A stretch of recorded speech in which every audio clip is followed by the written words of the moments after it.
آج ہمارا gender study کا لیکچر 4 ہے، جس کا ٹائٹل ہے جینڈر اور وومن اسٹڈی ان پاکستان، یعنی کہ پاکستان کے اندر وومن یا جینڈر اسٹڈی کب سٹارٹ ہوئی، اس کی ہسٹری پڑھتے ہیں۔ تو سب سے پہلے ہم ضیاء الحق کے دور کی بات کرتے ہیں۔ ضیاء الحق نے 1984 میں کچھ قوانین، کچھ رولز اینڈ ریگولیشن پاکستان پہ نافذ کیے جو کہ اسلامک تھے، جس میں سب سے پہلا تھا حدود آرڈیننس تھا، زنا آرڈیننس تھا، دی لا آف ایویڈنس تھا، قصاص تھا، دیت تھا۔ یعنی کہ یہ وہ رولز اینڈ ریگولیشن تھے جو ضیاء الحق نے پاکستان پہ امپوزڈ کر دیے یا امپلیمنٹ کر دیے۔ ٹھیک ہے، حدود ہو گیا، زنا ہو گیا، قصاص ہو گیا، دیت ہو گیا۔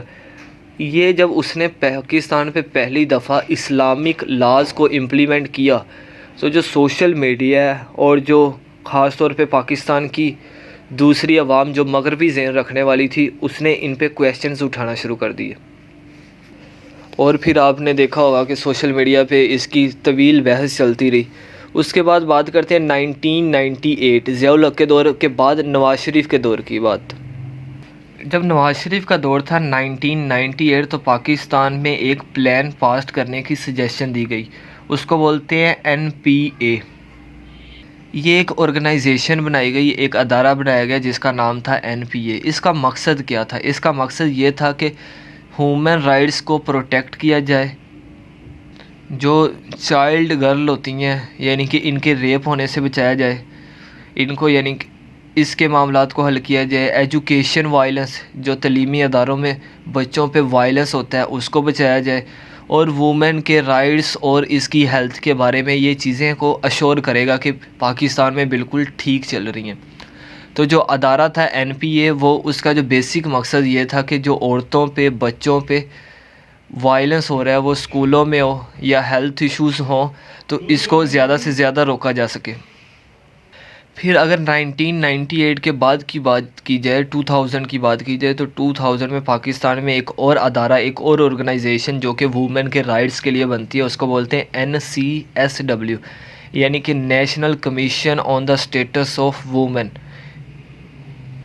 اس کا بھی بیسک مقصد وہی تھا جو 1998 میں NPA بنائی گئی تھی، یعنی کہ یہ اس کو ریوائیو کرتا تھا کہ وومن کو زیادہ سے جو وومن کے رائٹس ہیں ان کو ان کا حق دلایا جائے۔ لیکن ہم بات کریں 9/11 کے واقعے کی، جو کہ امریکہ کے اندر ہوا، اس کے بعد اسلام پہ بہت زیادہ لوگوں نے ایشو اٹھانا شروع کر دیا ہے، کویسچنز ارائز کرنا شروع کر دیے۔ یعنی کہ جو ورڈ اسلام ہے یا اسلامک کلچر ہے، یہ پوری دنیا میں ایک ایشو بن گیا کہ اسلام کے یعنی کہ غلط نظریات لیے جانے لگے۔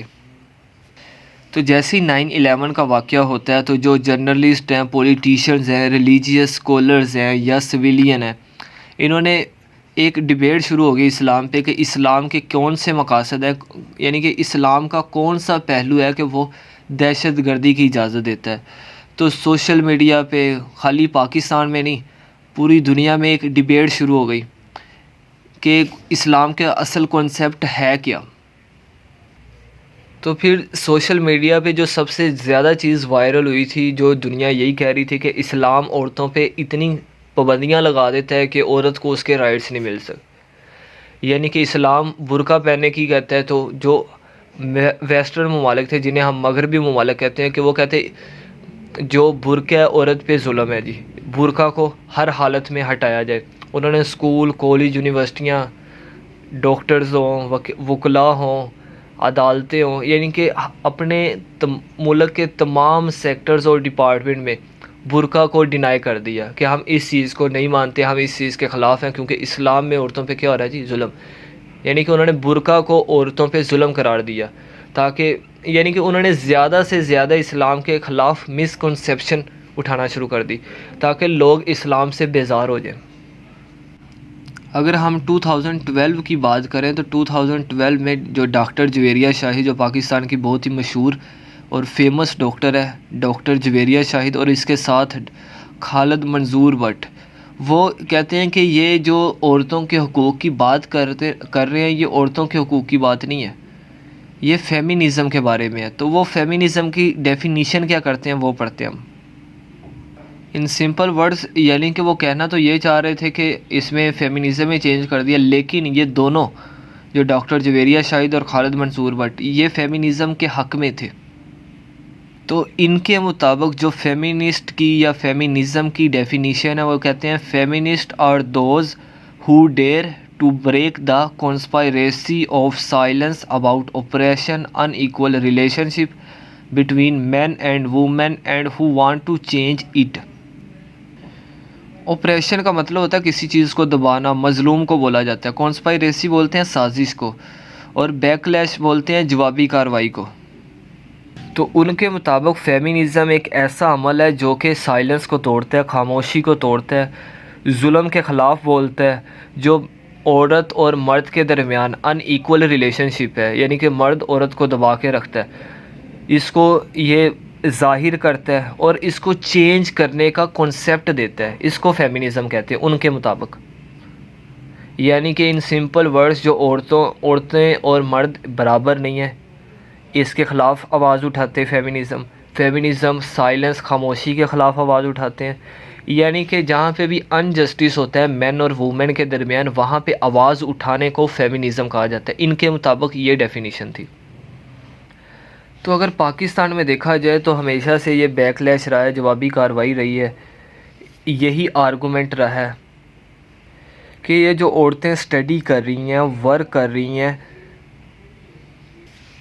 یعنی کہ اسٹڈی کرنا، بزنس کرنا، ورک کرنا، اس کے ذریعے وہ اپنے آپ کو امپاور کر رہی ہیں، وہ اپنے آپ کو طاقتور بنا رہی ہیں. وہ ان کا رائٹس ہے، وہ جو مرضی جاب کریں، جہاں مرضی جائیں، جہاں مرضی آئیں، جہاں مرضی اسٹڈی کریں، وہ اپنے لیے جو مرضی اسپاؤس کو چوز کرے. یہ عورتوں کے حق میں شامل ہے، فیمنزم کا یہ کہنا ہے. تو جو پاکستان کے اندر این جی اوز وغیرہ کام کر رہی ہیں یا دوسرے ادارے جو عورتوں کے حقوق کے لیے کام کر رہے ہیں، تو وہ ایسی عورتیں جن کا برین واش ہو چکا ہے، جو مس لیڈ ہے، ان کو ٹھیک کرنے کی کوشش کر رہی ہیں. تو پاکستان میں این جی او اور دوسرے اداروں کا بہت زیادہ اہم کردار ہے، جو کہ عورتوں کو، یعنی کہ جن کا برین واش ہو چکا ہے، جو مس لیڈ ہو چکی ہیں، غلط راہ پہ چل پڑی ہیں، انہیں سیدھی راہ پہ لے کے آ رہے ہیں. اگر براڈلی سپیک کیا جائے، یعنی کہ کھلے الفاظ میں بتایا جائے، تو پاکستان میں فیمنزم کو دو ڈومیننٹ ہے. ان سمپل ورڈز کے فیمنزم کو دو خطرے لاحق ہیں. ایک ہے اسلامک اور دوسرا ہے سیکولر فیمنزم. دو طرح کی، یعنی کہ ان کے مطابق دو طرح کی فیمنزم ہوتی ہے، ایک اسلامک ہے اور دوسری سیکولر ہے. یعنی کہ جو اسلامک فیمنزم ہے، جو اسلامک فیمنزم تو نہیں کہنا چاہیے، لیکن یہ کانسیپٹ ہی ایسا ہے کہ اسلامک فیمنزم ہے اور دوسری سیکولر فیمنزم ہے. اسلامک فیمنزم میں عورتیں ہیں رفعت حسن، آمنہ ودود، اسماء برلاس.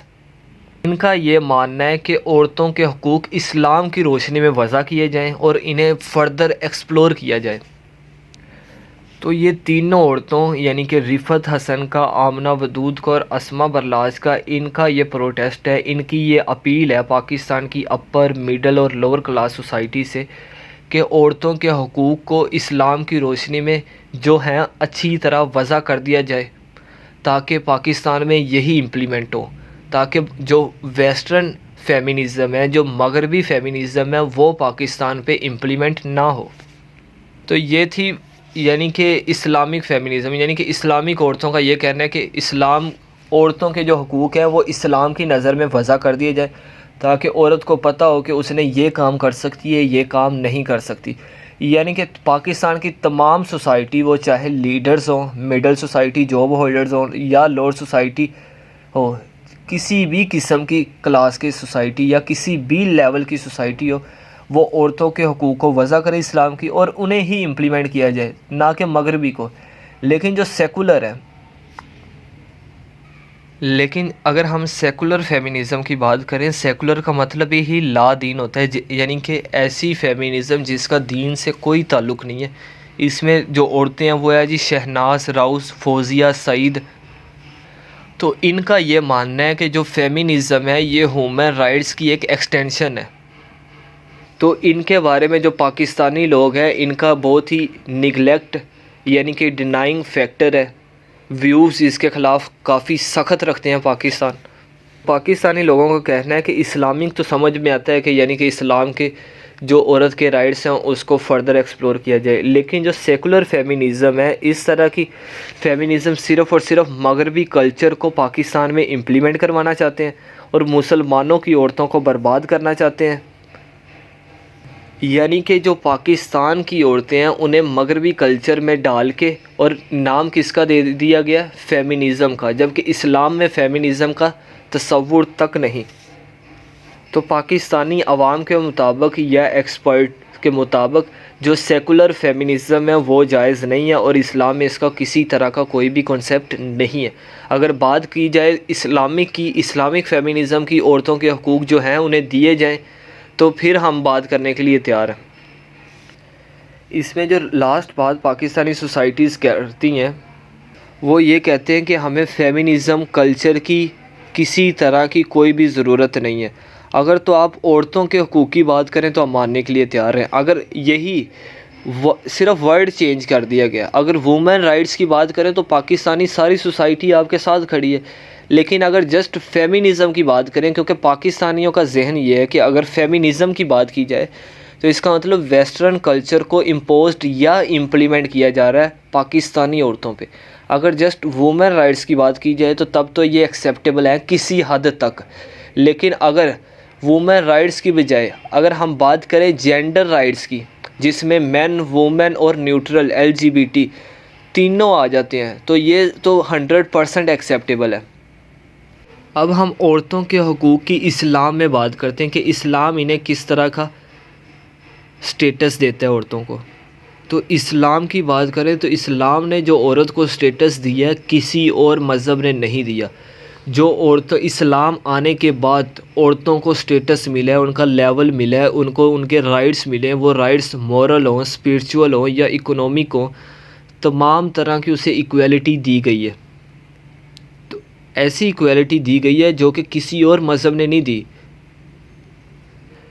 ہمارے قرآن اور آپ صلی اللہ علیہ وآلہ وسلم نے سب سے زیادہ اگر کسی کی بات کیا تو وہ وومن رائٹس یا جینڈر رائٹس کی ہی بات کی ہے، عورتوں کے حقوق کی ہی بات کی ہے. آپ صلی اللہ علیہ وسلم نے آخری خطبہ حجۃ الوداع میں بھی یہی فرمایا تھا، عورتوں کے رائٹس کے بارے میں ہی خطبہ دیا تھا. تو اسلام نے جو عورت کو میریج کے، ڈیورس کے، ایجوکیشن کا طریقہ بتایا کسی اور مذہب نے نہیں بتایا. اور اگر پاکستان کی بات کی جائے تو پاکستان میں جو فاطمہ جناح تھی، اس نے عورتوں کے حقوق کے لیے سٹینڈ لیا. فاطمہ جناح کے بعد اگر کسی لڑکی کی بات کی جائے پاکستان میں تو وہ ہے بیگم رانا لیاقت علی، جس نے ایک اپوا ایسوسی ایشن بنائی. اپوا کا مطلب ہوتا ہے آل پاکستان وومنز ایسوسی ایشن. یہ 1949 میں بنی تھی. کس نے بنائی تھی؟ بیگم رانا لیاقت علی نے. اس کا ایم کیا تھا؟ اس کا ایم یہ تھا کہ جو عورت کی مورل، سوشل اور اکنامک سٹینڈنگ ہے، اس میں تمام مردوں کو ان کے سٹینڈ لینا چاہیے، ان کے بھی ہاتھ پہ کھڑا ہونا چاہیے. پھر ایک اور یعنی کہ تھوڑا سا بیک گراؤنڈ پہ چلا جائے تو 1981 میں پاکستان میں اپوا سے پہلے ایک ادارہ، یعنی کہ اپوا تو 1949 میں بنی. اس کے بعد 1981 کی بات کی جائے تو پاکستان میں ایک بنی تھی WMA، وومنز ایکشن فورم. اس کا مقصد بھی یہی تھا عورتوں کے حقوق کی بات کی جائے اور ان پہ جو وائلنس وغیرہ ہو رہا ہے اس کو روکا جائے. اور اگر پاکستان کے جنرل پرویز مشرف کی بات کی جائے تو اس نے عورتوں کی فیور میں وائس ریز کی، عورتوں کی انوالومنٹ میڈیا میں، سپورٹس میں، سوشل میں یا پولیٹیکل ایکٹیویٹیز میں عورتوں کو انکرج کیا کہ عورتوں کو فیور دی اور ان کے حق میں آواز اٹھائی پرویز مشرف نے. جو پاکستان میں 1981 میں WMA یعنی کہ وومنز ایکشن فورم کا جو آرگنائزیشن بنی تھی، اس نے کچھ بل پاس کروائے. ان بل میں کون کون سے بل تھے؟ پہلا بل تھا اینٹی سیکسول ہیریسمنٹ بل، دوسرا پروٹیکشن آف وومن ایکٹ، تیسرا اسٹیٹس آف وومن بل. یعنی کہ 3 بل پاس ہوئے تھے اس میں. تو پہلا بل کون سا تھا؟ اینٹی سیکسول ہیریسمنٹ، دوسرا پروٹیکشن آف وومن اور تیسرا اسٹیٹس آف وومن بل. تو یہ 3 بل تھے جو کہ WMA میں پاس ہوئے. پاکستان کی ایک بہت ہی بڑی کالم نگار جس کا نام ہے مدیحہ اختر، وہ فیمینسٹ کے بارے میں کیا کہتی ہے؟ تو جب وہ عورتوں کے بارے میں آرٹیکل لکھتی ہے وہ کہتی ہے while the space for women in nationalist politics was always small, the space for feminist politics is almost non-existent. وہ کہتی ہے کہ جو پاکستان کی پولیٹکس ہے اس میں عورتوں کے لیے جگہ ہے ہی نہیں، اور اگر بات کی جائے فیمنسٹ پولیٹکس کی تو وہ تو ایگزسٹ ہی نہیں کرتی پاکستان میں۔ اب اس پرابلم کا سلوشن کیا ہے؟ اس پرابلم کا یہی سلوشن ہے کہ پاکستانی لوگوں کو یہ انفارم کیا جائے جو فیمنزم ہے اس کا یہ مطلب نہیں ہے کہ فیمنزم ڈزنٹ مین اینٹی میل اور اینٹی اسلامک، یعنی کہ فیمنزم کا یہ مطلب نہیں ہے کہ یہ اینٹی میل ہے یا اینٹی اسلامک ہے، یہ اسلام کے خلاف نہیں ہے، لیکن جو فیمنزم ورڈ ہے یہ اسلام کے خلاف ہے۔ جو فیمنزم عورتیں سلوگن لگا رہی ہیں، جو اشتہارات دکھائی دے رہے تھے آپ کو اسلام آباد میں عورت مارچ میں، یہ غلط ہے، اسلام میں ان کا کنسیپٹ نہیں ہے۔ فیمنزم کا کنسیپٹ تو یہ ورڈ ہے ہی نہیں ہے۔ اگر بات کی جائے وومن رائٹس کی تو پھر تو ہے، تو ان سمپل ورڈز انہیں اپنا سلوگن چینج کر کے، وہ اپنے اشتہارات اور بینر کو چینج کر کے وومن رائٹس کی بات کریں، وومن رائٹس کی پروٹیسٹ کے لیے بات کریں، تو میل جو پاکستان جو فیمنزم کے خلاف ہیں وہ بھی ان کے حق میں آواز اٹھائیں گے کہ ہاں انہیں ان کے حقوق ملنے چاہیے۔ تو ایک بہت ہی مشہور پاکستان کا فیمس کامیڈین ہے اور ڈائریکٹر بھی ہے رنگیلا، تو یہ عورتوں کے حقوق کے بارے میں یا پاکستان میں عورتوں کے ساتھ کیا سلوک کیا جاتا ہے، اس نے ایک فلم لکھی تھی جس کا نام تھا عورت راج، 1979 میں لکھی ہوئی تھی اور ڈائریکٹ بھی کی تھی۔ تو اس میں وہ ریویل کرتا ہے کہ پاکستان میں عورتوں کو کیا سٹیٹس دیا جا رہا ہے، کیا رائٹس دیے جا رہے ہیں، اس نے سارا کچھ اپنی فلم عورت راج میں ایکسپریس کیا تھا۔ تو کچھ سکسیزفل جو پاکستان کی وومن ہیں جنہیں سکسیزفل مانا جاتا ہے، جس میں ہمیمہ ملک ایکٹریس ہے، ونیزہ احمد علی ماڈل ہے، عتیقہ ادو ہے، یہ کچھ فیمس پاکستان کی ایکٹریس ہیں جو کہ فیمنزم کے حق میں ہیں۔ اور اگر ہم ایجوکیشنل لیول پہ دیکھا جائے تو ایجوکیشنل لیول میں Punjab university, Allama Iqbal open university, Fatima Jinnah women university, Karachi university, university of Balochistan, تو ان تمام یونیورسٹیز میں ڈپارٹمنٹس ہیں جو کہ عورتوں پہ ریسرچ کرتے ہیں اور عورتوں کی ڈیولپمنٹ پہ ریسرچ کر کے انہیں امپلیمنٹ کرواتے ہیں، اور یہی وہ یونیورسٹیز ہیں جہاں پہ ماسٹر کروایا جاتا ہے جینڈر سٹڈی میں، وومن رائٹس کے بارے میں۔ تو پرابلم کا سلوشن بھی بتا دیا، کچھ سکسیزفل وومن بھی بتا دیا جو کہ فیمنزم کے حق میں ہیں، اور پاکستان کی کون کون سی یونیورسٹیز ہیں جو کہ ماسٹر کرواتی ہیں وومن رائٹس، یا ابھی جس کا نیم چینج ہو گیا جینڈر سٹڈی میں۔ تو یہ ساری ہسٹری تھی پاکستان کے اندر جینڈر سٹڈی یا وومن رائٹس کے بارے میں یا وومن سٹڈی کے بارے میں۔ امید ہے آپ لوگوں کو سمجھ آئی ہوگی۔ ملتے ہیں نیکسٹ لیکچر میں جو کہ لیکچر نمبر 5 ہوگا، جس کا ٹائٹل ہوگا کیور تھیوری۔